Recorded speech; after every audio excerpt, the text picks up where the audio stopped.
I found out where our money was going on an ordinary Tuesday at exactly 2:37 p.m. I remember the time because my whole body went cold. Not confused, not suspicious, cold. I was standing barefoot in my kitchen, sunlight hitting the counter, a load of laundry still humming in the dryer. It was the most normal moment of my life. And then I opened a banking notification that wasn't meant for me. At first, it didn't even register. Just numbers, a transfer, another transfer, a recurring amount. Then my brain caught up. The money wasn't missing. It was being sent somewhere. And when I finally understood where, or more precisely to whom, I realized something that made my hand start shaking so hard, I had to grab the edge of the counter to steady myself. For 2 years, I believed we were drowning. We weren't drowning. We were funding someone else's life. I didn't confront him that day. I didn't scream. I didn't cry. Not yet, because the truth was bigger than anger. The truth rearranged my entire marriage in a matter of seconds. And the worst part? I had helped him do it. If you've ever felt like something in your relationship doesn't quite add up, if you've ever tightened your own belt while trusting someone else to handle the numbers, stay with me. What I discovered that afternoon changed the way I understand love, loyalty, and financial partnership. And if stories about women waking up from quiet betrayals speak to you, follow the channel now. Because this wasn't just about money. It was about how easy it is to disappear inside a marriage without realizing it, until one day, the numbers tell the truth. My name is Rachel. I'm 39 years old. And until 3 months ago, I would have described my marriage as solid. Not perfect, not glamorous, but solid. We had been married for 11 years. We owned a modest home in the suburbs outside Denver. We both worked, we paid our bills, we hosted Thanksgiving. We did what responsible adults do. About 2 years ago, that's when the word tight entered our vocabulary. It's just a tight season, he told me the first time I asked why we needed to slow down spending. Inflation, unexpected expenses, market shifts, taxes, something about investments not performing the way he expected. He handled most of the finances. That had always been our arrangement. He said he was better with numbers, and, honestly, I was relieved not to think about it too much. So when he said we needed to cut back, I believed him. I stopped getting my nails done. I canceled a girls' trip to Scottsdale. I started using coupons at the grocery store again. I remember standing in the coffee aisle one morning, holding my usual brand in one hand and the cheaper store brand in the other. I actually put the better one back, because we were tight. I defended him to my friends when they complained about how controlling their husbands were about money. At least mine is responsible, I said once. Responsible. That word makes me sick now. Over time, tight became our lifestyle. We stopped eating out unless it was a special occasion. Vacations turned into staycations. When I suggested replacing our aging couch, he said, "Let's revisit that next year." Next year became a phrase that floated through our house like a polite ghost. Next year we'll travel. Next year we'll breathe. Next year things will ease up. And every time I felt a flicker of frustration, I shut it down with logic. He's stressed. He's providing. He's trying. Don't be selfish. I told myself this is what marriage looks like sometimes. Sacrifice. Adjustment. Trust. Especially trust, because I never asked to see the numbers. Not really. He'd show me summaries, charts, rounded figures. Enough to reassure me, never enough to question. And I didn't question. I worked a little more, picked up extra projects, transferred part of my paycheck into our joint account without hesitation. When his mother mentioned that things were a little hard for her too, I even said, "If she needs help, of course we'll help." Of course. That word echoes differently now. Looking back, I can see the subtle shifts. The way he would angle his laptop screen away when I walked by. The way he'd say, "I've got it," whenever a bill arrived. The way any conversation about money ended quickly, cleanly, neatly, like a door shutting. But at the time, I saw none of it, because I trusted him, because I loved him, because I believed that if we were struggling together. That Tuesday at 2:37 p.m., standing in my kitchen with that unauthorized glimpse into our real financial life, something inside me cracked open. The transfers weren't random. They weren't emergency-based. They were scheduled, monthly, precise, larger than our mortgage. My first thought wasn't even anger. It was confusion. Had I misunderstood something? Was there an investment account I didn't know about? A business arrangement? Then I saw the name attached to the account receiving the money, and my entire body understood before my mind did. We were never broke. We were never drowning. I was just the only one living like we were, and I didn't know it yet. But uncovering those transfers was only the beginning, because what I discovered in the weeks that followed would force me to choose between the marriage I thought I had and the woman I was becoming inside it. If you're ready, I'll take you back to when tight first became normal in our house, because that's where the real story begins. If I'm honest, the word didn't scare me at first. Tight. It sounded temporary, responsible, adult. The first time he said it, we were sitting at the kitchen island on a Sunday night, laptops open, planning the week ahead. I remember I had just shown him a listing for a weekend getaway in Aspen. Nothing extravagant, just 2 nights, something to break routine. He didn't even look at the screen. Babe, he said gently, almost apologetically, we're in a tight season right now. A tight season. I nodded immediately. No resistance, no questions. What happened? I asked. He sighed in that way men do when they want you to feel the weight of what they're carrying. Just a few unexpected expenses. Investments didn't perform the way I projected. It's nothing dramatic. We just need to be smart for a while. Be smart. I swallowed my disappointment before it even formed fully. Of course, I said. Whatever we need to do. And that was the moment something subtle shifted. Not in him. In me. Because I moved from partner to supporter. From equal to assistant. But I didn't see it then. At first, the adjustments were small. We stopped ordering takeout on Fridays. I canceled my Pilates membership and started doing YouTube workouts in the living room. We delayed replacing the dishwasher, even though it leaked if you didn't slam the door just right. It all felt manageable. Responsible couples make sacrifices, right? That's what I told myself. The first time I felt a flicker of doubt was at the grocery store. I was standing in the cereal aisle, staring at price tags like they were moral decisions. I had never paid attention that closely before. Suddenly, every dollar felt symbolic. I remember texting him, "Is it okay if I grab the salmon for dinner this week?" Not because we couldn't afford salmon, but because I had absorbed the atmosphere of restriction so completely that I needed permission for protein. He responded quickly, "Let's do chicken instead," trying to keep things lean for a bit. Lean. I put the salmon back. And here's the part that still embarrasses me. I felt proud of myself for being supportive, proud of us for being disciplined, proud of him for being financially cautious. That pride became addictive. Whenever friends suggested brunch, I'd say, "We're being super intentional about spending right now." Intentional.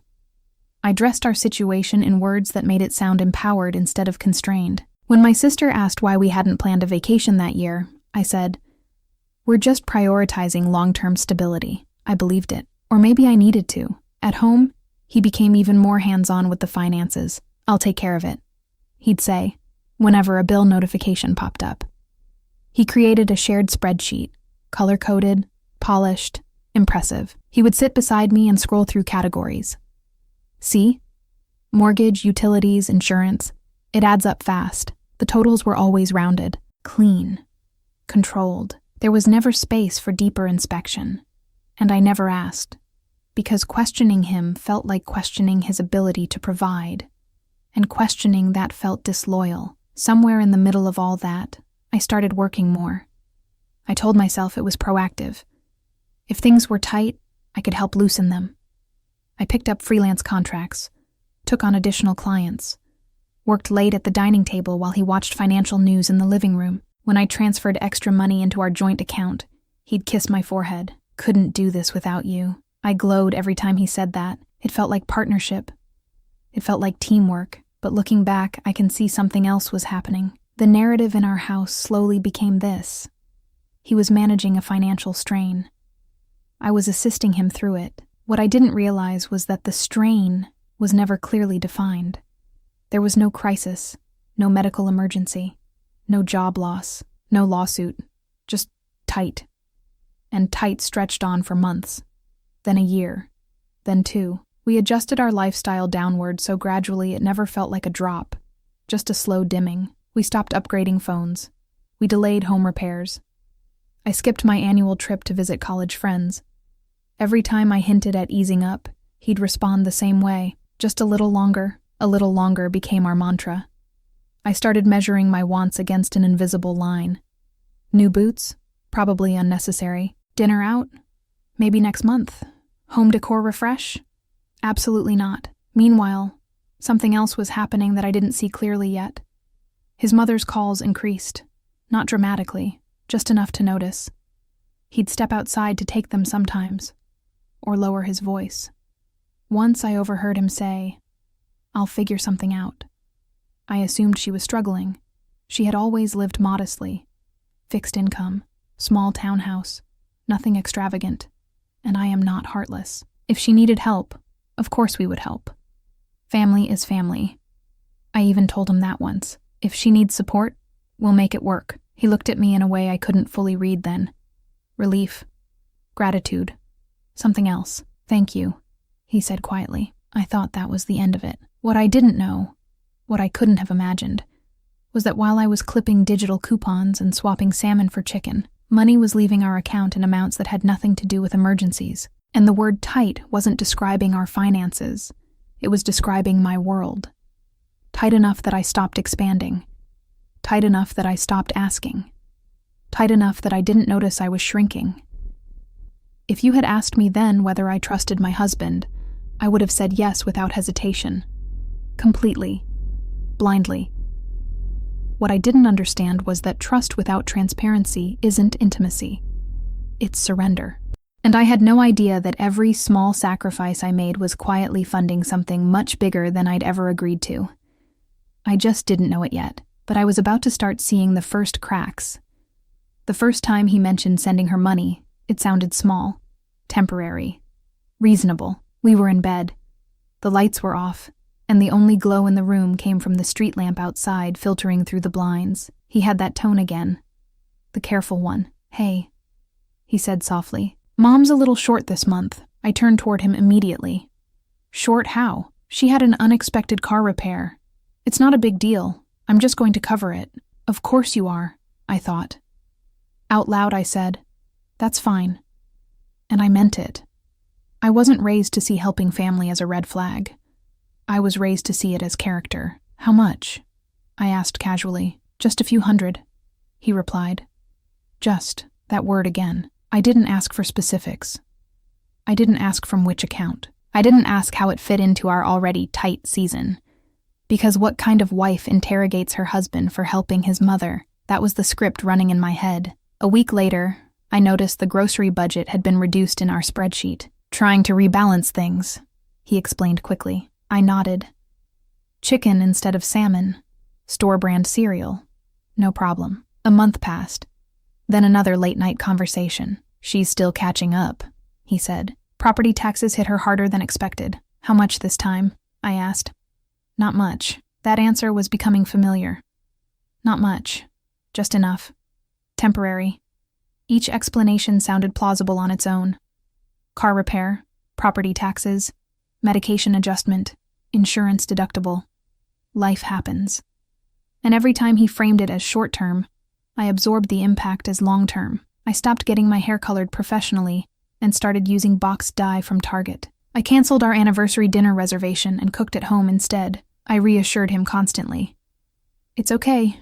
We'll recover." Recover from what? That question didn't fully form yet. What I did notice was this: the transfers never seemed to end. They didn't feel like emergencies. They felt structured. Once I walked past his office and saw his laptop screen before he minimized it. I only caught a glimpse. A transfer confirmation. The amount was larger than I expected. Not hundreds. Thousands. My stomach dipped, but I immediately corrected myself. Maybe that covered multiple months. Maybe it included something else. Maybe I misunderstood. I knocked lightly on the doorframe. "You okay?" "Yeah," he said too quickly, smiling. "Just finishing something up."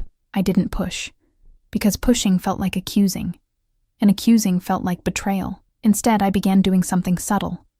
I started paying attention. Not confrontationally.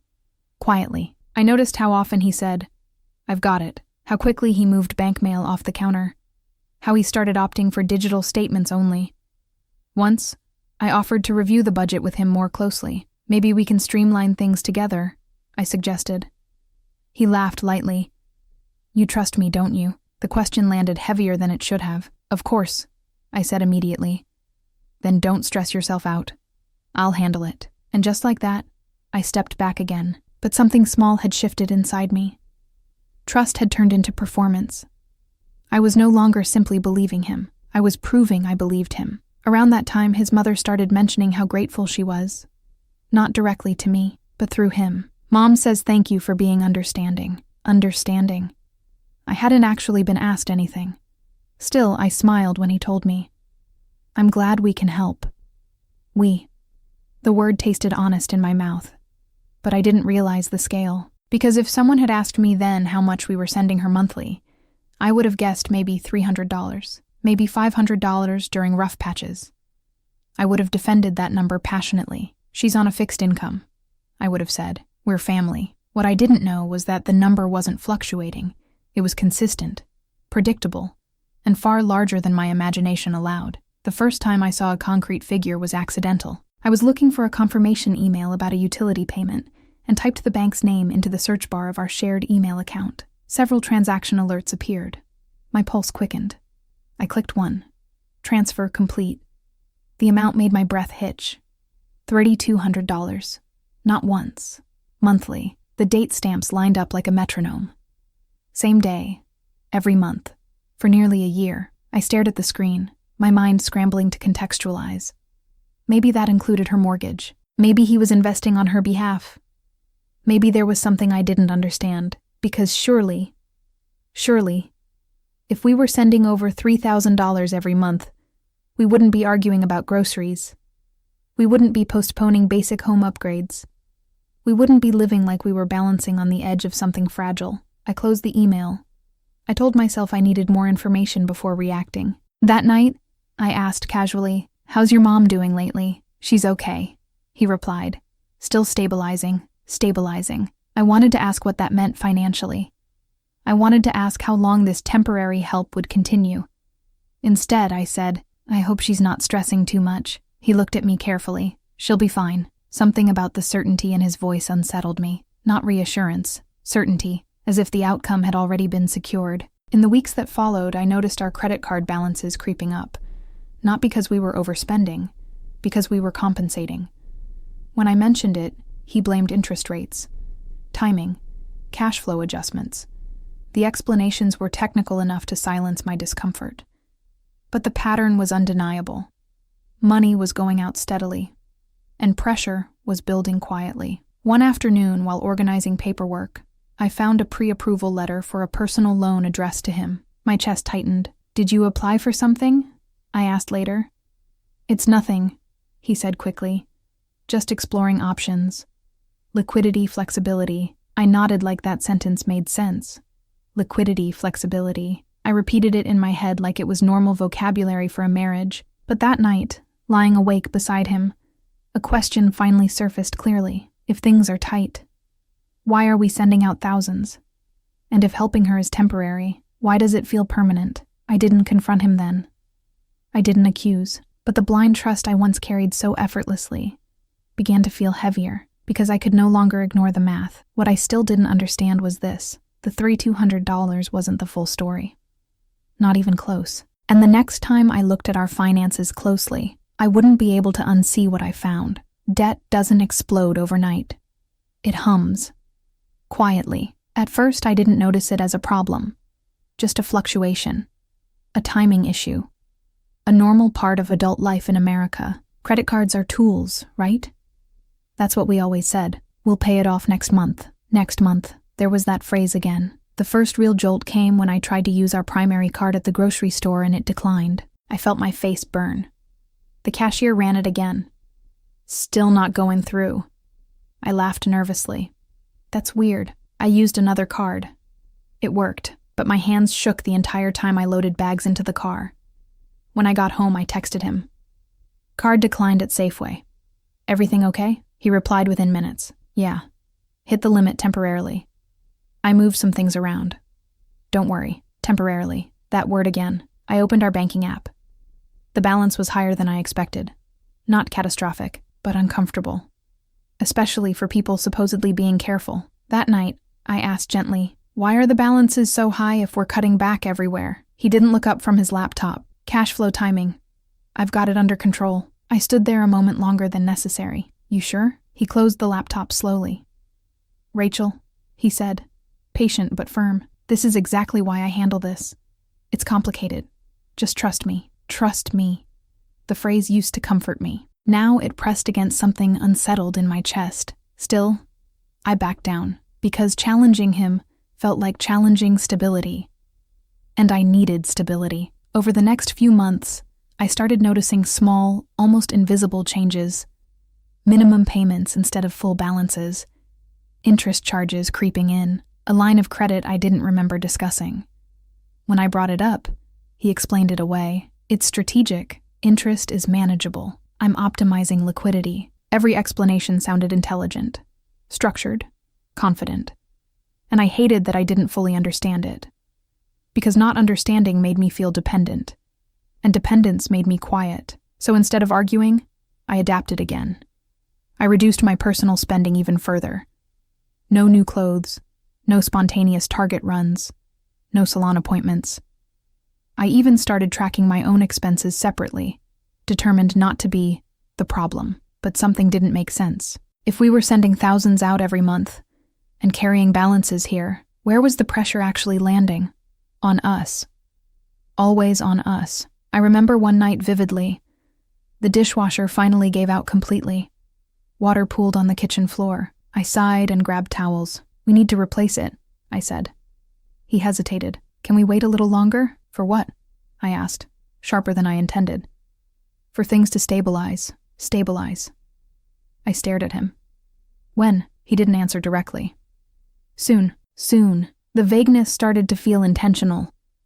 Like fog, thick enough to obscure details, thin enough to avoid accusation. A week later, I decided to review our statements more closely. Not because I wanted to catch him, but because I wanted reassurance. I logged into our joint account while he was at work. At first glance, everything looked normal. Bills, utilities, mortgage. Then I filtered transactions by recurring payments. And there it was. A pattern. Monthly transfers. Same date, same amount. $3,200. My throat tightened. I scrolled further back. Same amount. Same recipient. Month after month. For almost 2 years. The total number made me physically nauseous. I grabbed a calculator. I shouldn't have, but I did. Over $70,000. $70,000. While we were postponing dishwasher repairs. While our credit cards collected interest. While I was standing in grocery aisles debating store-brand pasta, I leaned back in the chair. There had to be context. There had to be something I didn't know. Because if there wasn't, then the tight season wasn't seasonal at all. It was engineered. I closed the laptop quickly when I heard the garage door open. My heart pounded like I had done something wrong. Why did I feel guilty? Why did looking at our own finances feel like trespassing? That night, I studied him, the way he moved, the way he spoke, the way he avoided eye contact when I mentioned money. "You seem stressed," I said. "I'm handling it," he replied, handling it. I wanted to scream. Instead, I swallowed, because I still wasn't ready to confront the scale of what I was seeing, but something had shifted permanently. The narrative of temporary help no longer matched the data. This wasn't occasional support. It was structured dependency. And we were financing it. The next time his mother called, I listened more carefully. He stepped outside to take it. I stood near the window, pretending to water a plant. "I sent it," he said quietly. "Sent what?" A pause. "No, don't worry about them." Them. My stomach dropped. Them. That meant us. That meant me. I stepped away from the window before he came back inside. I didn't want him to see the questions on my face, because I wasn't ready to ask them. But I was starting to understand something crucial. The credit cards weren't high because of mismanagement. They were high because our money had another priority. And I was not it. The realization didn't arrive as anger. It arrived as clarity. Slow. Cold. Precise. If we were drowning in interest while thousands left every month, then the financial strain in our home wasn't accidental. It was chosen, and for the first time, I wondered something I had never allowed myself to think before. If helping her meant hurting us, why was that an easy decision for him? I didn't confront him yet, but the next time I opened a bank notification, it wouldn't be accidental, and I wouldn't be prepared for what I was about to see. The notification came in at 2:37 p.m., a soft vibration against the kitchen counter. I almost ignored it. It was just another Tuesday. I had just finished a client call and was rinsing a coffee mug when my phone lit up with a banking alert. We had alerts set up for transactions over a certain amount. Normally, they went to him. This one came to me. That was the first anomaly. I wiped my hands on a dish towel and picked up the phone. Transfer completed. The amount was higher than usual. Not $3,200. More. $5,000. My brain immediately tried to rationalize. Maybe it was a consolidation. Maybe he was moving money between our accounts. Maybe. Then I saw the last 4 digits of the receiving account. They didn't match any account we shared. My pulse quickened. I tapped into the banking app. For a split second, I hesitated, because I suddenly understood something instinctively. If I opened this fully, I would not be able to go back to not knowing, but I opened it anyway. The transaction history loaded. There was our joint checking account. There were the familiar expenses, and then, beneath them, something I had never seen before, another linked account. Not visible on our shared dashboard, but accessible through transaction tracing. An account in his name only. My throat tightened. I tapped it. The balance made my knees weaken.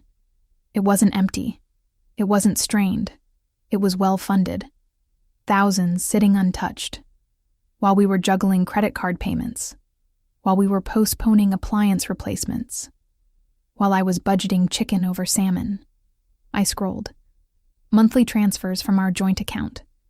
$3,200, then $3,200 again, then $3,200 again. But that wasn't the part that made my hands start shaking. It was what came next. From his personal account. Recurring transfers. To her. $3,200 in. $3,200 out. Like a pipeline. Clean. Scheduled. Automatic. Every month. For 2 years. This wasn't emergency help. This wasn't temporary support. This was a salary. I gripped the edge of the counter because the room felt unstable. I did the math in my head without meaning to. Over $70,000. And that was just what I had seen before. With the larger transfers, it was more. So much more. My chest tightened. Not from anger yet, but from disorientation. Because suddenly, the past 2 years rearranged themselves in my mind. Every, we can't afford that. Every, let's wait. Every tight season. It wasn't tight. It was redirected. The realization didn't hit like fire. It hit like ice. Slow, numbing, paralyzing. I scrolled further back, 2 years ago, right when our tight season began. That's when the first transfer appeared. The exact month he told me investments hadn't performed. The exact month I canceled my girls' trip. The exact month I started adjusting my life downward. I covered my mouth. The synchronization was too precise to be coincidence. I clicked into his personal account again. That's when I saw something else. A savings account attached to it, with a balance larger than our emergency fund. My vision blurred. He hadn't just redirected money. He had created separation. Security for himself. Obligation for us. I felt something break inside me. Not loudly, quietly. Like glass cracking under pressure. And the worst part? I didn't want to believe it meant what it clearly meant. Because believing it meant admitting I had been deceived deliberately. Not misinformed. Not protected. Deceived. I heard the dryer buzz in the laundry room. The normalcy of it felt cruel. The house looked the same. The kitchen looked the same, but everything had shifted. For 2 years, I had participated in my own restriction. Voluntarily. Trustingly. While he maintained a separate financial reality and funded hers. My phone buzzed again, a message from him. Hey, just move some stuff around. All good, all good. I stared at those words for a long time. Was this the transfer he meant? Did he know the alert came to me? Did he realize I could see everything now? Or had he grown so comfortable in the system that he forgot I existed inside it? I checked the notification settings. Someone had recently added my number to large transaction alerts. He must have updated something. By accident. Or oversight. Or arrogance. I didn't know which possibility hurt more. My mind began scrambling through memories. The spreadsheet presentations. The cash flow timing. The loan pre-approvals. The credit card interest. It wasn't chaos. It was orchestration. We weren't struggling. We were subsidizing. And I had been positioned as the responsible, supportive wife holding the line while he funneled stability elsewhere. I leaned against the counter and slid down until I was sitting on the kitchen floor. I didn't cry. I couldn't. My body was too busy processing the magnitude. I opened social media without fully intending to. I don't know why. Maybe instinct. Maybe something inside me needed confirmation. I went to her profile. His mother. Her page was public. And suddenly, things I hadn't noticed before stood out with sharp clarity. New patio furniture. A weekend trip to Napa. Photos at a restaurant I knew was expensive. Caption: grateful for this season of abundance. Abundance. My stomach turned. I zoomed into a picture of her kitchen. New appliances. Stainless steel. Updated countertops. The dishwasher looked brand new. I thought about the towels I had used to mop up water from ours. And something inside me shifted from confusion to clarity. This wasn't help. This was lifestyle, and we were financing it. No. I was financing it. Because the money leaving our joint account included my earnings. My extra projects, my sacrifices, my canceled trips, my downgraded groceries. I felt heat rise behind my eyes now. Not from sadness. From humiliation. How had I not seen it? How had I defended it? I replayed conversations in my head. You trust me, don't you? I've got it. Just a little longer. Every phrase now felt like a lock clicking shut. I wasn't just excluded from the truth. I was managed. And that realization hurt more than the numbers. The garage door rumbled open downstairs. He was home. My heart started racing. I stood up quickly, wiped my face even though I hadn't cried, and placed my phone face down on the counter. I heard his footsteps, his keys dropping into the bowl. Hey, he called out casually. You wouldn't believe traffic today. I looked at him as he walked into the kitchen. The same man, the same face, the same smile, but now I could see the double life layered over him like a shadow, and for the first time in 11 years, I didn't feel safe in my ignorance. I felt exposed in my awareness. Hey, I replied evenly. He kissed my cheek. Normal. Routine. Familiar. And I realized something terrifying. He had no idea that at 2:37 p.m. everything had changed. He had no idea I had seen the account, the pipeline, the savings, the structure, and I understood, standing there in my own kitchen, that I had two choices: pretend I hadn't seen it, or pull the thread and watch everything unravel. What I didn't know yet was how deep the thread actually went. Chapter 6. The life I didn't know she was living that night. I didn't confront him. I watched him. The way he reheated leftovers like nothing had shifted in the universe. The way he asked about my day. The way he sat on the couch scrolling through his phone while the TV played something neither of us was really watching. Normal. Painfully normal. I answered in full sentences. I nodded. I smiled at the right moments. But inside, something had separated, like I was observing my own marriage from across the room. When he went to shower, I picked up my phone again. I told myself I needed context. Maybe I had misinterpreted something. Maybe the money wasn't what it looked like. Maybe I opened her social media again. And this time, I didn't scroll casually. I studied. Post after post, stretching back months. A weekend in Napa. A caption about spontaneous getaways. A photo of her holding a designer handbag I recognized because I had once admired it in a department store window, and walked away because we were being smart. A remodeled kitchen, new granite countertops, stainless steel appliances, a wine fridge. I zoomed in on the background details. A fresh backsplash, recessed lighting, bar stools that definitely weren't from IKEA. I felt something sharp settle in my chest. 2 years ago, when our tight season began, she had posted a picture of her living room. Outdated carpet, faded couch, nothing extravagant. Now, hardwood floors, sectional sofa, large flat screen mounted perfectly on the wall, Caption: Blessed beyond measure. Blessed. My hands started to tremble again. I thought about our living room, the couch we kept meaning to replace, the slight tear in the armrest I had covered with a throw blanket, the rug we'd flipped over because one side had worn down. We were postponing.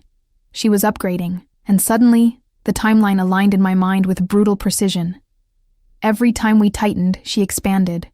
Every time we postponed, she improved. Every time I said, "It's okay, we'll wait," something in her life moved forward. I opened our joint banking app again, then her page. Back and forth. Transaction date, post date, transaction date, post date. The pattern was undeniable. 3 days after a $3,200 transfer, new kitchen progress. 2 weeks after a larger transfer, celebrating life with friends at the French Laundry. I knew that restaurant. No one accidentally dines there. I stared at the image of her smiling at a white tablecloth table, wine glass lifted slightly toward the camera. She looked relaxed, confident, comfortable, not stressed, not struggling, not stabilizing, and I felt something unfamiliar rising inside me. Not jealousy, not exactly, exposure. Because while I had been defending our financial caution, she had been living in quiet abundance funded by the same household I was rationing. I zoomed into one picture where she stood in front of what looked like a boutique hotel. The caption read, "A little luxury is good for the soul, a little luxury." I thought about the salmon, the cereal aisle, the dishwasher towels. My throat tightened. I wasn't angry at her yet. I was angry at myself for not questioning sooner, for believing explanations that never had numbers attached, for assuming sacrifice meant partnership. When he came back downstairs, I quickly locked my phone. He sat beside me on the couch. "You okay?" he asked. "Yeah," I said automatically. He studied my face for half a second longer than usual. "You seem quiet." "I'm just tired." That part wasn't a lie. I was exhausted. Not physically, mentally, emotionally. Because once you see the pattern, you can't unsee it. Later that night, after he fell asleep, I lay awake staring at the ceiling. Memories replayed differently now. The time she casually mentioned upgrading her car, I had smiled and said, "That's great." The time she talked about taking a girls' trip to Palm Springs, I had thought, "Good for her." I never once connected those moments to our restrictions, because I never imagined the scale. Helping occasionally? That's family. Funding consistently? That's something else. And the realization that hurt most wasn't the money. It was the secrecy. If he had come to me and said, "My mom can't maintain her lifestyle. I want to support her long term. It will cost us." We would have had a conversation. We would have made a joint decision. We would have adjusted together. Instead, he built a parallel system. One where she was prioritized. One where I was managed. The next morning, I did something I hadn't done in years. I drove by her neighborhood. I don't know what I expected. Maybe confirmation, maybe contradiction. But I needed to see it with my own eyes. Her townhouse used to look modest. Neutral siding, simple landscaping. Now, fresh exterior paint, new front door, landscaped walkway. A luxury SUV parked in the driveway. I sat in my car for a long moment, just staring, trying to reconcile the image in front of me with the narrative I had been living inside. We're tight. We need to be careful. Just a little longer. I thought about the extra freelance work I had taken on. The nights I stayed up late, the way I had internalized responsibility for maintaining balance, and I realized something devastating. While I was working harder to protect our financial future, he was protecting hers. And she knew. She had to know. Because no one renovates kitchens and upgrades cars on a fixed income without awareness of where the money comes from. This wasn't accidental support. It was sustained sponsorship. When I pulled back into our driveway, my hands felt steadier than they had the day before. Not calm, but focused. Confusion was dissolving. Clarity was forming. The life I thought we were struggling to preserve wasn't struggling at all. It was subsidizing another one. And the most painful shift was this. I stopped seeing myself as a partner in hardship and started seeing myself as the only one sacrificing. By the time he came home that evening, I knew something had to happen. Not a dramatic explosion. Not yet. But silence was no longer protection. It was participation, and I was done participating in a narrative that made me smaller, while someone else expanded. He kissed me hello, like always. "Everything good?" he asked casually. I held his gaze for a moment longer than usual. "For now," I said. He didn't hear the difference in my tone, but I did. Because I wasn't just gathering information anymore. I was preparing for confrontation, and I had a feeling that when the truth finally came out loud, it wouldn't sound anything like the story he'd been telling me for 2 years. I didn't confront him immediately. Not because I was afraid, but because I wanted to be precise. For 2 years, he had operated with calm control, clean explanations, confident language, structured narratives. If I was going to break that structure, I needed facts, not feelings. So I gathered everything. Screenshots of the transfers, dates aligned with her upgrades, the separate account, the savings attached to it, the recurring automation. I printed them, not dramatically, quietly. And I waited. It happened 3 nights later. We were sitting at the kitchen table after dinner. The dishwasher, still the old broken one, hummed unevenly in the background. "Can we talk?" I asked. He didn't look alarmed. "Sure." I placed the stack of papers on the table between us. He glanced down. At first, his expression didn't change. Then it did. Not panic. Calculation. His jaw tightened slightly. "Where did you get this?" he asked evenly. "Our bank." A pause. "You went through my personal account?" The phrasing was intentional. "Not our money." "My account." "I went through our joint account," I corrected. "It's linked." Silence. The air shifted. "You weren't supposed to see that," he said quietly. Not an apology. A logistical observation. I felt something inside me settle into stillness. "Were we ever actually tight?" I asked. He leaned back in his chair. "It's not that simple." "It looks simple," I replied, keeping my voice steady. $3,200. Every month. For 2 years. He ran a hand through his hair. "She needed stability, and we didn't?" His eyes flashed briefly. "That's not fair, isn't it?" The room felt smaller. "She's my mother, Rachel, and I'm your wife." The words landed harder than I expected. He stood up abruptly and began pacing. "You don't understand the pressure she was under." "Then explain it." "She would have lost everything." "Everything?" I asked sharply. "Her wine fridge, her Napa weekends, her remodeled kitchen?" He stopped moving. That got his attention. "You've been spying on her now?" I almost laughed. "Spying? It's public." He exhaled heavily, frustration rising. "You're twisting this." "No," I said quietly. "I'm finally seeing it." Silence stretched between us. "I was protecting you," he said finally. That sentence stunned me. From what? Stress, instability, family drama. "You don't handle financial pressure well." I stared at him. For 2 years, I had tightened my life around an invisible problem. Worked more, spent less, defended him. And now I was being told I couldn't handle pressure. "I handled it," I said evenly. "I just handled the version you gave me." He shook his head. "You're making this bigger than it is. Bigger than $70,000? He didn't answer. Instead, he shifted tactics. "I always intended to taper it down." "When?" He hesitated. "That depends. On what?" "On her situation stabilizing." "There it is again," I whispered. "Stabilizing." The word felt like a joke now. "She's comfortable," I said. "More comfortable than we are." "That's not the point." "Then what is the point?" His voice hardened. "She sacrificed for me my entire life. I'm not going to let her struggle." "And letting us struggle was easier?" His silence was louder than any answer. I felt anger rising now.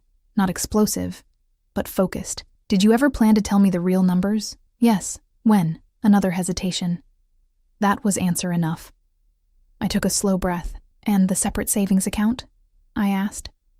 "The one with more in it than our emergency fund?" His eyes narrowed. "That's for contingencies." "For who?" "For us, but not through us," I said quietly. He didn't deny it. That hurt more than shouting would have. "And the loan pre-approvals?" I continued. "It was leverage." "Against what?" "Cash flow gaps." "You mean the gaps created by the transfers?" His jaw clenched. "You're reducing this to math." "It is math." "No," he snapped. "It's family." "And what am I?" The question hung in the air. He looked at me like he wanted to say something reassuring, but nothing came. And in that silence, I understood something devastating. In his hierarchy of urgency, I was assumed. She was prioritized. I signed nothing, I said carefully. Right? He didn't answer immediately. My stomach dropped. Right? I repeated. He looked away. There were a couple things structured jointly. The room tilted. What does that mean? Just technicalities. Use real words. He swallowed. There are 2 personal loans tied to our credit. Our credit, not his. Ours. My chest tightened so sharply it hurt. You put loans in my name? It's joint liability, Rachel. That's how marriage works. No, I said, voice shaking now. That's how deception works. It wasn't deception. You hid $70,000 in transfers. I didn't hide it. I managed it. Managed. Like I was a variable. Like I was an obstacle. You let me believe we couldn't afford basic things, I said quietly. You let me feel guilty for wanting normal things. I was trying to maintain stability. For who? He didn't answer. Because we both knew. The dishwasher clanked awkwardly behind us. Water hitting metal. Worn. Unreplaced. A small, stupid symbol. And suddenly something inside me broke cleanly. Not hysterically, not dramatically.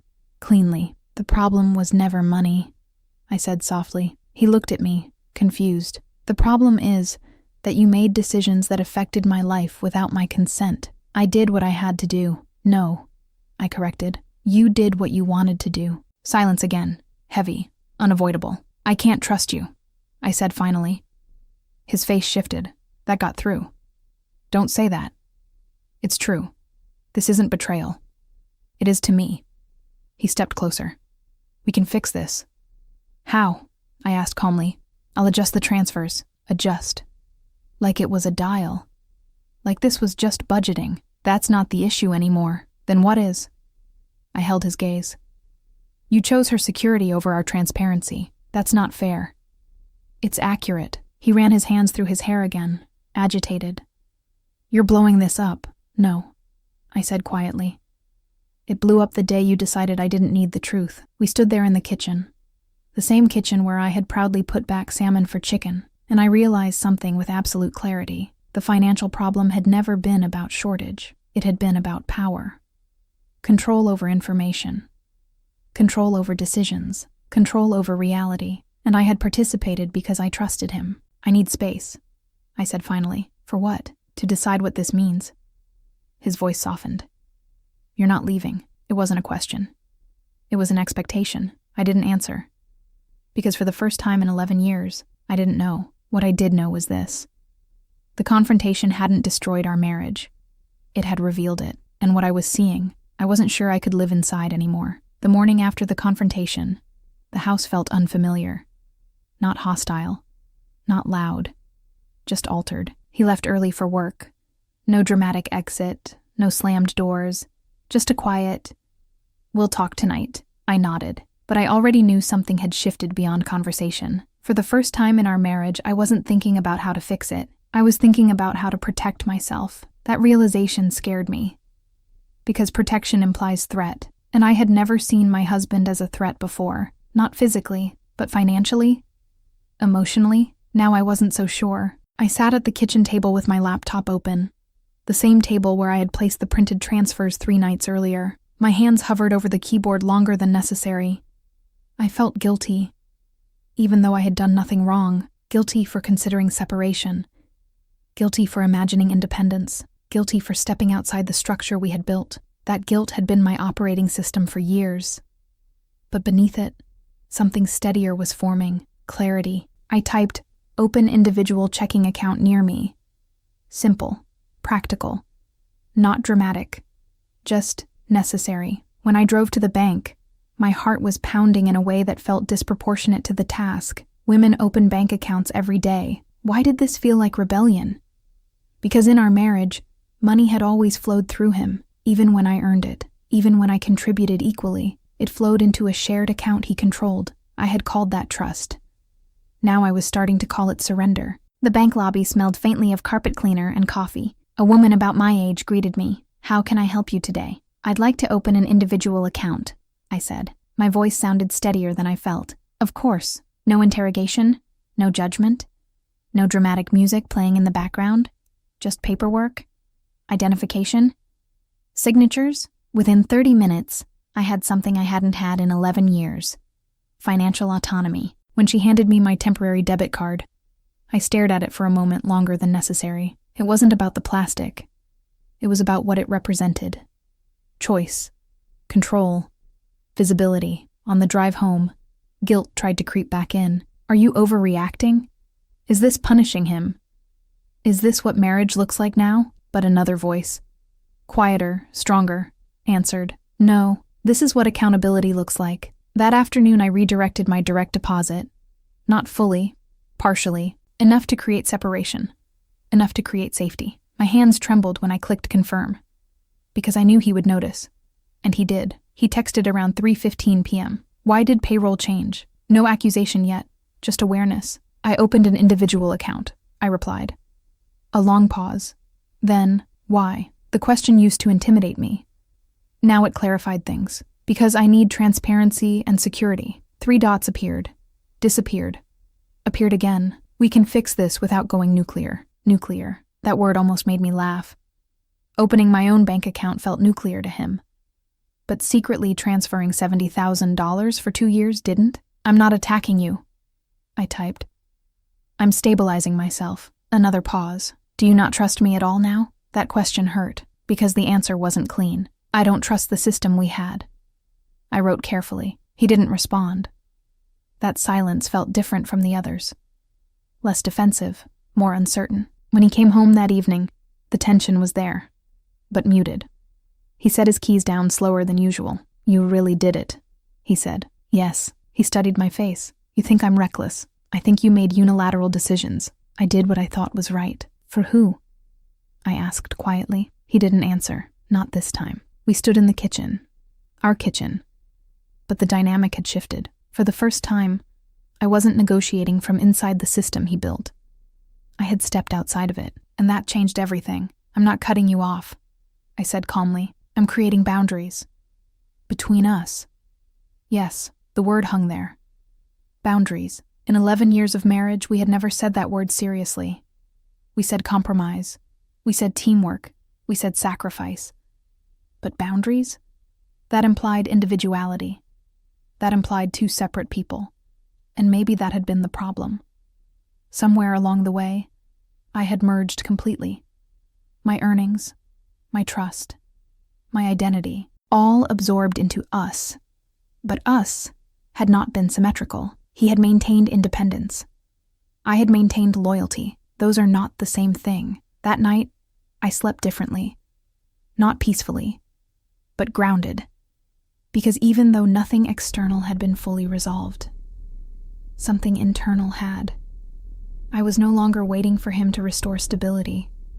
I was building my own. And the most surprising part? I didn't feel vindictive. I didn't feel cruel. I felt awake. The next step wouldn't be financial. It would be emotional, because opening an account was simple. Rebuilding my self-worth after realizing I had accepted less transparency than I deserved. That would take more than paperwork, but for the first time in 2 years, I didn't feel tight.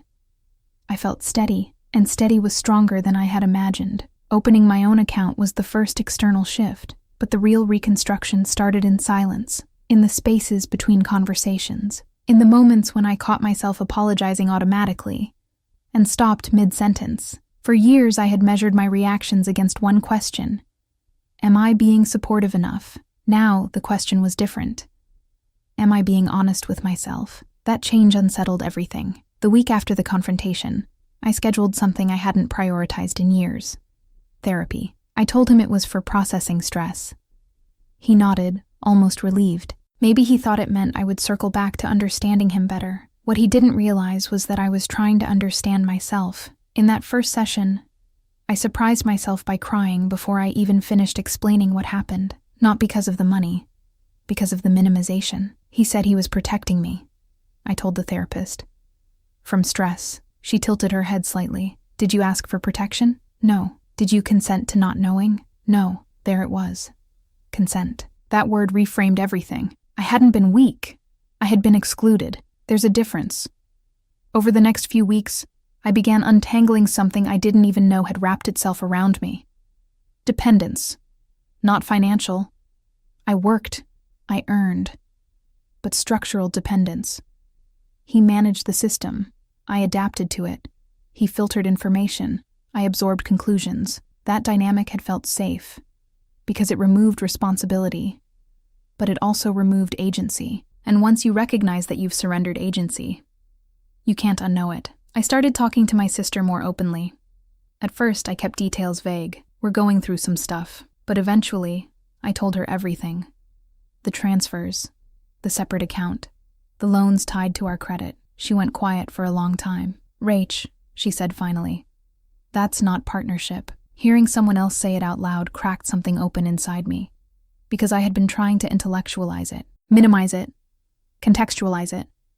But stripped down, it was simple. It wasn't equal. Meanwhile, at home, he was careful, less defensive, more attentive, almost overly accommodating. He started mentioning adjustments.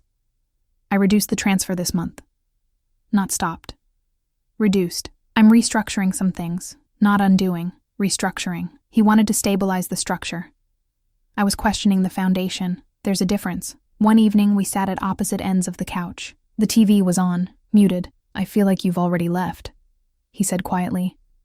The honesty in his voice caught me off guard. "I haven't," I replied. "But you're different." "Yes." He looked down at his hands. "I thought I was doing the right thing." "For who?" I asked gently. "For my mother." "And for me?" He didn't answer immediately. "I thought if I kept things smooth, you'd be happier." The irony almost made me smile. Smooth. I had been shrinking, adjusting, rationing joy, and he thought that was smooth. "I don't need smooth," I said. "I need honest." That word lingered in the air between us. Honest. Not filtered. Not strategic. Not protective. Just honest. As the weeks passed, I noticed something subtle but powerful. I stopped asking permission for small things. If I wanted salmon, I bought salmon. If I wanted to meet friends for dinner, I went. Not rebelliously. Normally. And each small decision felt like reclaiming a square inch of myself. The guilt didn't disappear overnight. It whispered, "Are you being selfish? Are you escalating this? Are you overreacting?" But therapy gave me language. Self-protection is not selfishness. Boundaries are not punishment. Transparency is not aggression. And slowly, my posture changed. Not physically, internally. I wasn't negotiating from fear anymore. I was evaluating from clarity. One afternoon, I looked at our old budget spreadsheet. The color-coded categories, the rounded numbers, the tidy summaries. It used to impress me. Now, it looked curated, controlled. I realized something that surprised even me. The betrayal wasn't just financial. It was relational. He had decided what I could handle. He had decided what I needed to know. He had decided how our reality would be framed. And I had agreed by staying silent. That part was hard to admit, because it meant acknowledging my own participation. Not in the deception, but in the avoidance. I hadn't wanted conflict, so I accepted vagueness. I hadn't wanted instability, so I accepted control. But strength doesn't grow in avoidance. It grows in confrontation, and I was no longer afraid of confrontation. One night, after a quiet dinner, he asked softly, "Are you thinking about leaving?" The question was direct. No defensiveness, no anger, just fear. I considered my answer carefully. "I'm thinking about whether I can stay the same," I said. He frowned slightly. "What does that mean?" "It means if we stay together, it won't be in the version we had." Silence settled again. He looked older somehow, less certain. "I can change," he said. "Can you be transparent?" I asked. "Yes, completely?" He hesitated. That hesitation mattered. Because change isn't about promises, it's about reflexes. And his reflex was still protection over exposure. I realized then that my decision wouldn't be about love. I still loved him. That wasn't the question. The question was about alignment, respect, equality. Was I willing to rebuild from scratch? And was he willing to dismantle control? As I lay in bed that night, staring at the ceiling, I understood something with painful clarity. Whether I stayed or left, I was no longer the woman who put salmon back on the shelf without asking why. I was no longer the woman who mistook silence for stability. I was no longer tight. I was awake, and the next conversation we had would determine whether this marriage could survive two fully conscious people inside it, or whether it had only ever worked because one of us wasn't looking. I didn't plan to talk to her. For weeks, I told myself the issue was between him and me. Marriage first, extended family second. That's how it should work. But something kept pulling at me. Not anger, not revenge, clarity. Because there was one question I couldn't shake. Did she know? Did she know we were tight? Did she know about the credit cards? Did she know about the loans tied to our names? Or had he built two separate narratives? One for me and one for her? The uncertainty bothered me more than the money ever had. So one afternoon when he was at work, I called her. My hands were steady when I dialed. That surprised me. She answered on the third ring. "Rachel, this is a surprise." Her voice was warm, light, comfortable. I wondered how much of that comfort had been financed by me. "Hi," I said evenly. "I was hoping we could talk for a few minutes." "Of course." "Everything okay?" That question almost made me laugh. "I'm not sure," I replied honestly.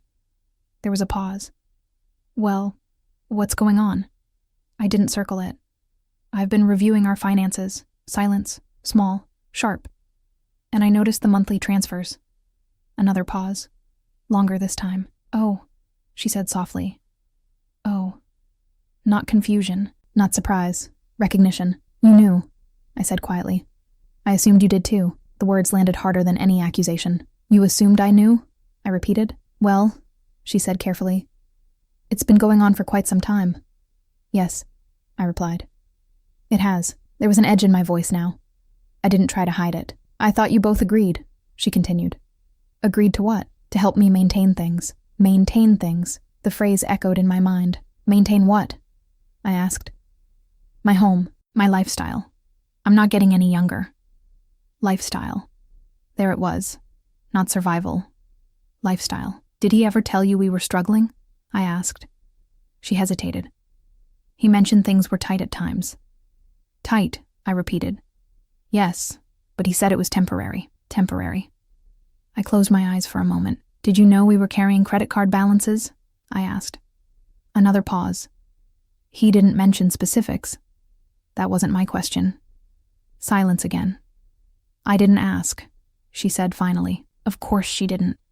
Because asking might have complicated the comfort. "I need to understand something," I said, my voice calmer now than I felt. "If you knew things were tight for us, why didn't you question continuing to accept that level of support?" Her tone shifted slightly. "I sacrificed my whole life for him. He wanted to do this. That's not what I asked." She exhaled slowly. "I didn't think it was my place to refuse. Not her place to refuse, but it had been mine to absorb." That realization sharpened something inside me. "This wasn't emergency help," I said. "This was structured." "Yes," she replied. "No apology, no shame, just confirmation." "Did you ever tell him to slow down?" I asked. I trusted him to know what he could handle. What he could handle. Not what we could handle. Not what I could handle. Him. Always him. "Did you ever ask if I was okay with it?" I asked. Silence. That was answer enough. "I assumed," she said softly. Assumed. Everyone had assumed, except me, because I had been the only one not informed. I let a few seconds pass. "I need you to hear this," I said carefully. "The issue isn't that he helped you. I'm glad," she said quickly. "The issue is that he did it without my knowledge, without transparency, and while letting me believe we were financially strained." She didn't respond immediately. "I didn't know it was like that," she said eventually. But something in her tone told me she had known enough. Maybe not details, but enough. "You saw the upgrades in your home," I said quietly. "Did you ever wonder what we were postponing?" That question hung heavier. "I didn't think of it that way," she admitted. Of course not, because she didn't have to. When we hung up, I didn't feel victorious. I felt clear. She hadn't been manipulated. She had been comfortable. She hadn't been unaware. She had been unquestioning. And that distinction mattered. That evening, when he walked through the door, I was already sitting at the kitchen table. "We need to talk," I said. He stiffened slightly. "What happened?" "I spoke to your mother." His face changed instantly. You did what? I asked her if she knew. And? She did. Silence filled the space between us. She assumed I agreed. He looked down. That's not fair to put on her. I'm not putting it on her, I replied. I'm observing. He rubbed his forehead. She didn't pressure me. I believe that. She never asked for anything excessive. That depends on your definition. He exhaled sharply. You're turning this into something ugly. No, I said calmly. I'm stripping it down to what it is. And what is it? You prioritized maintaining her lifestyle over maintaining honesty in our marriage. That's not, it is. He stopped arguing, because at this point, there was nothing left to defend. You could have told me, I continued. We could have decided together what level of support made sense. I didn't want you to resent her, so instead, I resent you. The truth settled heavily in the room. Because resentment doesn't grow from sacrifice. It grows from exclusion. I thought I was honoring her, he said quietly. At the cost of me. That sentence changed the temperature of the conversation. He didn't deny it. And in that silence, something inside me finalized. The myth of noble intention collapsed. This wasn't about a helpless mother. It wasn't about crisis. It wasn't about temporary support. It was about comfort and control, and the assumption that I would adapt without needing the full truth. I stood up slowly. I can't live inside a system where I'm the last to know, I said. He looked at me, fear flickering now. What are you saying? I'm saying we need to decide whether this marriage is built on transparency or management, because I had reached the edge of something, and the next step would determine whether I stayed or finally chose myself. After that conversation, something shifted permanently, not dramatically, not explosively, but structurally. For the first time since this began, he didn't argue. He didn't justify. He didn't reframe. He just looked uncertain, and I realized something important. Control works best when it's invisible. Once exposed, it weakens. For 2 days, we moved around each other carefully. Polite, functional, tense. He went to work. I went to mine. We discussed logistics. We avoided the core. Until Friday night, we were sitting at the dining table, untouched plates in front of us. I don't want to lose you, he said quietly. That sentence would have melted me months ago. Now, it made me pause. Then we need a different structure, I replied. What does that mean? It means full transparency. No separate accounts. No financial decisions without joint agreement. No loans tied to my name without my signature. He nodded slowly. Okay, it was too quick. Not okay like you're appeasing me, I clarified. Okay like you understand why this is necessary. He exhaled. I understand that I handled it wrong. That's not enough. His eyes lifted to mine. What else do you need? I took a breath. I need to know that I'm not second. The words were simple, but they held everything. He swallowed. You're not, but I was. Silence. That silence was honest, and honesty, even painful honesty, felt cleaner than anything we'd had in months. I felt responsible for her, he said carefully. If I didn't step in, no one would. And if you didn't step in for us? I asked. I thought I was. That's the problem, I said softly. You thought alone. He leaned back in his chair. What are you asking for, Rachel? There it was. The real question. I had rehearsed it in my head. Not emotionally. Practically. I'm asking for financial separation until trust is rebuilt. His face tightened. Separation? Yes. Like trial separation? Financial first, I clarified. Separate accounts. Separate liability. A written agreement about shared expenses. And complete visibility into all transfers. He looked stunned. That's extreme. No, I replied calmly. What was extreme was what happened before. He ran a hand across his mouth, thinking. And if I say no, there it was. The line. The real test. I didn't hesitate. Then I leave. The words didn't shake. They didn't tremble. They landed, solid. He stared at me as if trying to measure whether I meant it. I did. Not because I wanted to leave, but because I was no longer willing to stay without dignity. I never meant to hurt you, he said quietly. I know. And you'd walk away over this? I'd walk away over the pattern. That distinction mattered. This wasn't about his mother. It wasn't about one decision. It was about a structure that placed me outside critical information, a structure that assumed my flexibility, but not my consent. He stood and began pacing slowly. The same kitchen, the same floor, but the dynamic was different now. Because this time I wasn't negotiating from fear of loss. I was negotiating from awareness of worth. Finally, he stopped. Okay, he said quietly. I waited. Full transparency. Separate accounts for now. No more transfers without discussion. We restructure everything. I held his gaze. And your mother? He hesitated. That hesitation was the final piece. She'll have to adjust. There it was. A choice. Not forced by me, but made by him. And in that moment, I understood something clearly. He had always been capable of adjusting the system. He just hadn't needed to. Until now. I didn't smile. I didn't soften, because this wasn't victory.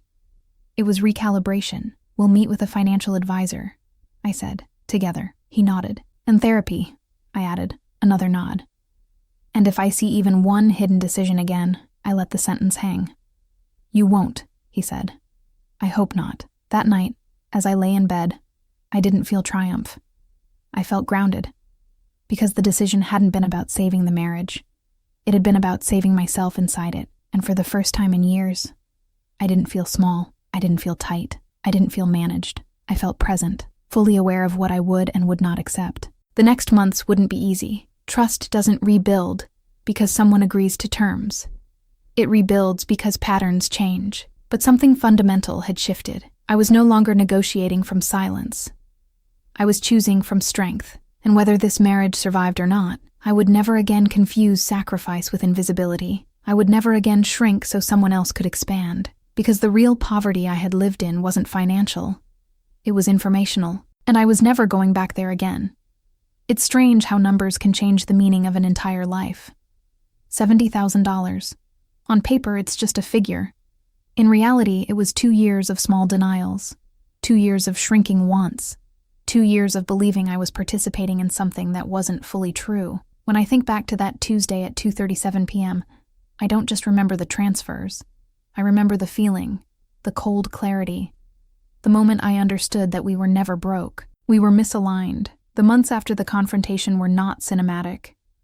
There were no dramatic ultimatums, no slammed doors, no theatrical apologies. There were spreadsheets, meetings with a financial advisor, long therapy sessions, awkward dinners with his mother where the dynamic had clearly shifted. The transfers stopped, not reduced, stopped. She adjusted, smaller upgrades, fewer trips, no more season of abundance captions. And interestingly, she survived. That part mattered more than I expected, because it confirmed something I had suspected all along. This was never about necessity. It was about comfort, and comfort had been funded by my compliance. Transparency became uncomfortable at first. Full account access, shared passwords, weekly financial reviews. It felt clinical, but over time, it started to feel equal. And equality feels different than protection. Protection says, I'll handle it. Equality says, let's look at it together. We are still married. That surprises some people when they hear the story. But here's what they don't understand. The marriage that exists now is not the one I had before. That version ended the day I saw the second account. What we built afterward is something else. More honest, more exposed, less polished. He doesn't say, trust me anymore. He says, let's check. That difference seems small. It isn't. Sometimes, late at night, I still replay the old version of myself, standing in the cereal aisle, putting salmon back in the cooler, saying, it's okay, we're just being smart. I don't feel shame toward her anymore. I feel compassion. She wasn't weak, she was loyal. But loyalty without information isn't partnership. It's vulnerability. And vulnerability without reciprocity turns into erosion. The money was never just money. It represented voice, priority, visibility. When he moved it without telling me, he wasn't just transferring funds. He was transferring power. Back then, I thought financial security meant having enough. Now I understand it means knowing enough, being included enough, being respected enough. Sometimes people ask if I resent his mother. I don't. Resentment would mean I'm still entangled in what she gained. I'm not, because the real shift wasn't in her lifestyle. It was in mine. I stopped living reactively. I stopped absorbing decisions as if they were weather patterns I couldn't control. I started asking questions, clear ones, direct ones, and I stopped apologizing for needing answers. That Tuesday at 2:37 p.m. could have been the end. In many ways, it was. It ended blind trust. It ended quiet compliance. It ended the version of marriage where I disappeared in the name of stability. But it also began something. Not rebellion, not revenge. Awareness. And awareness is expensive at first. It costs comfort. It costs illusion. It costs the safety of not knowing. But once you have it, you can't go back. If you had told me 2 years ago that our financial problems were funding someone else's upgrades, I would have defended him. Immediately. Without hesitation. That's the part that humbles me. I wasn't foolish.